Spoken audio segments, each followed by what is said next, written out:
दोस्तों नमस्कार, जय हिंद। दोस्तों आज हम लोग अफ़गानिस्तान की बात करेंगे। आखिर अफ़गानिस्तान में ऐसा क्या है जो इसे पूरी दुनिया में बड़े-बड़े साम्राज्यों की कब्रगाह या ग्रेवयार्ड के रूप में जाना जाता है? आखिर क्यों अमेरिका से लेकर ब्रिटेन या सोवियत संघ समेत दुनिया की तमाम बड़ी शक्तियां इसे जीतने की कोशिश में नाकाम रहीं? ये एक ऐसा सवाल है जिसका जवाब अफ़गानिस्तान के इतिहास और भूगोल में मिलता है। 19वीं सदी में तब दुनिया में सबसे ताकतवर रहे ब्रिटानी साम्राज्य ने अपनी पूरी शक्ति के साथ इसे जीतने की कोशिश की, लेकिन 1919 में आखिरकार ब्रिटेन को अफगानिस्तान छोड़कर जाना पड़ा और अफगानिस्तान को स्वतंत्रता देनी पड़ी। इसके बाद सोवियत संघ ने 1979 में अफगानिस्तान पर आक्रमण किया। मंशा ये थी कि 1978 में तख्ता पलट करके स्थापित की गई कम्युनिस्ट सरकार को गिरने से बचाया जाए, लेकिन उन्हें यह समझने में 10 साल लगे कि वो युद्ध नहीं जीत पाएंगे। ब्रिटानी साम्राज्य और सोवियत संघ के बीच एक बात ऐसी है जो दोनों पर लागू होती है। दोनों साम्राज्यों ने जब अफगानिस्तान पर हमला किया तो वे अपनी ताकत के चरम पर थे, लेकिन इस हमले के साथ ही धीरे धीरे दोनों साम्राज्य बिखरने लगे। 2001 में अमेरिकी नेतृत्व में हमले और उसके बाद कई सालों तक चले युद्ध में लाखों लोगों की जान गई। इस हमले के 20 साल बाद अमेरिकी राष्ट्रपति जो बाइडेन ने अफगानिस्तान से अपनी सेनाओं को वापस बुलाने का फैसला लिया।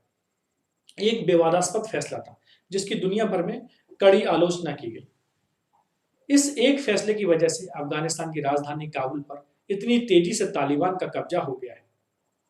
बाइडेन ने अपने इस फैसले का बचाव करते हुए कहा कि अमेरिकी नागरिकों को एक ऐसे युद्ध में नहीं मरना चाहिए जिसे खुद अफगानी लोग न लड़ना चाह रहे हैं।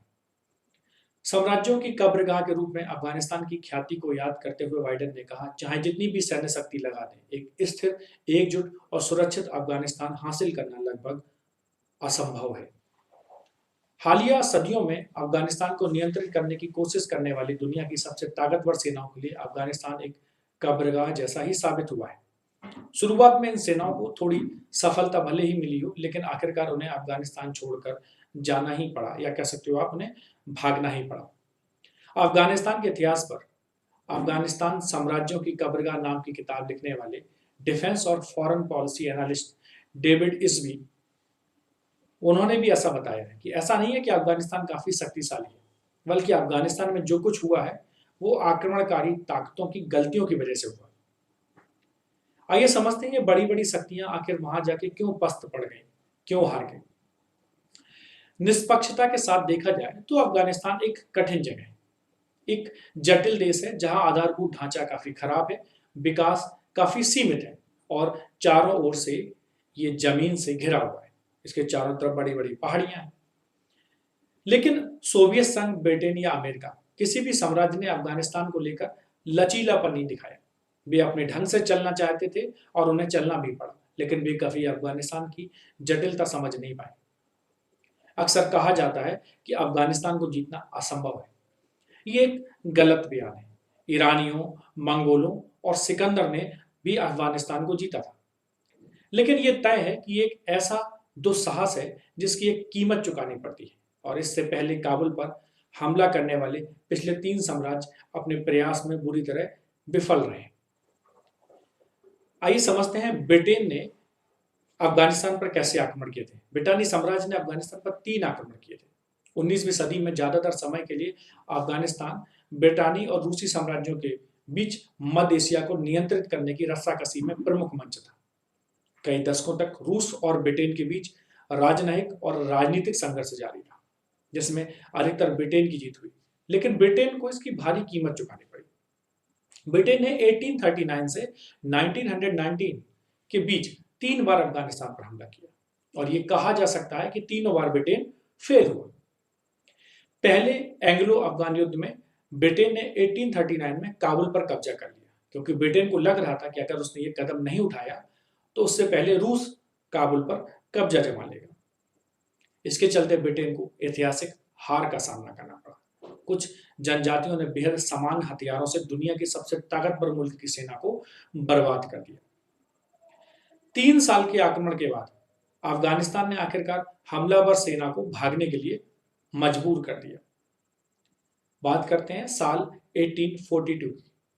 6 जनवरी को ब्रिटानी कैंप ने जलालाबाद के लिए निकली 16,000 सैनिकों में से सिर्फ एक ब्रिटिश नागरिक जिंदा लौटा। इस युद्ध ने उपमहाद्वीप में ब्रिटेन के विस्तार को कमजोर कर दिया और इस धारणा को भी प्रभावित किया कि ब्रिटानी साम्राज्य अजेय है। इसके 4 दशक बाद ब्रिटेन ने एक बार फिर कोशिश की। इस बार इसे कुछ सफलता मिली।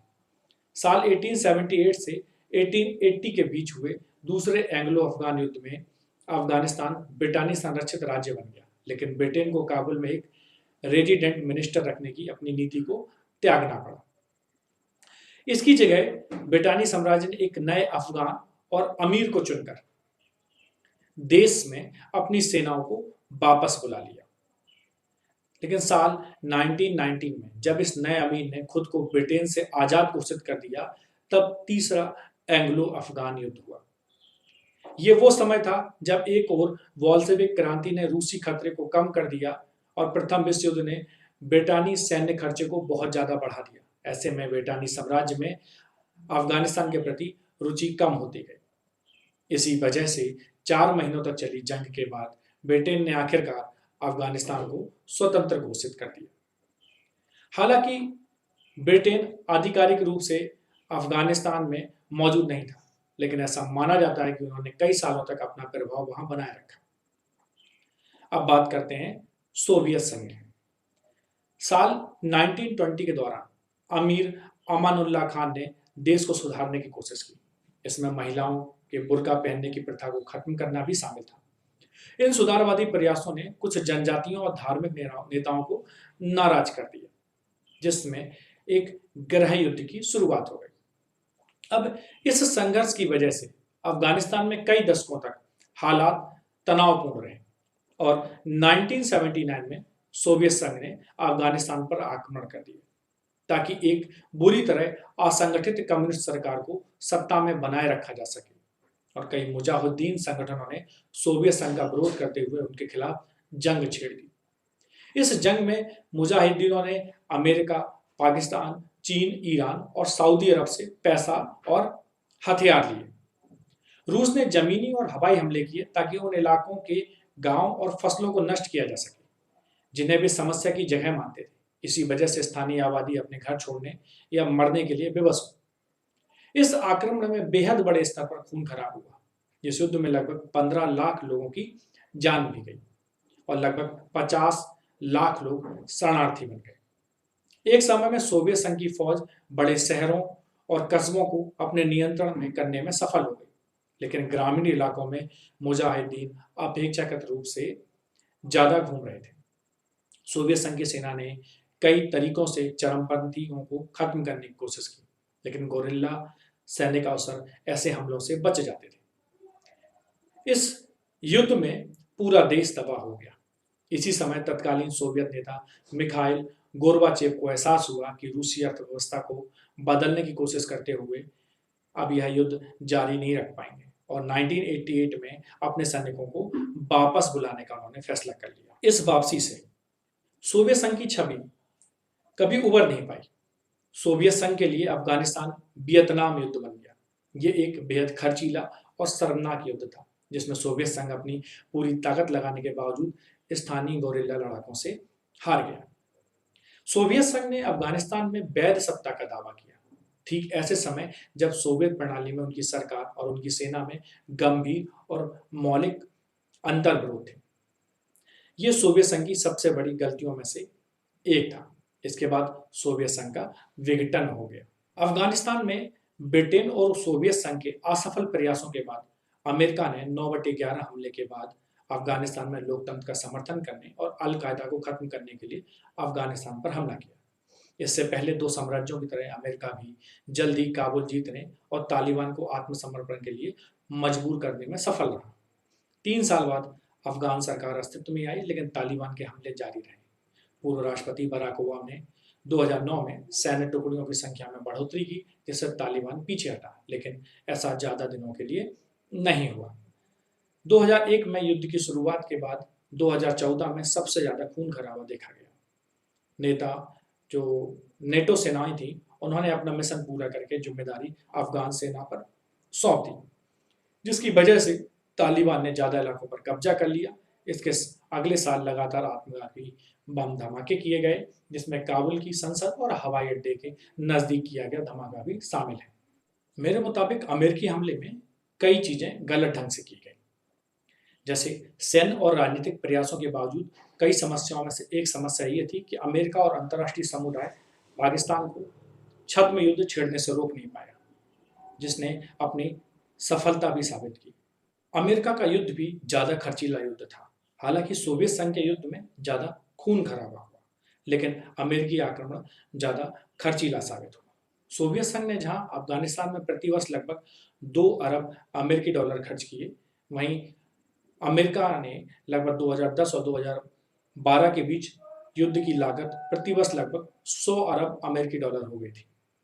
लेकिन काबुल के पतन की तुलना दक्षिणी वियतनाम की घटनाओं से भी की गई। अंतर्राष्ट्रीय परिदृश्य पर एक विनाशकारी विफलता जिसे कभी नहीं भुलाया जा सकेगा।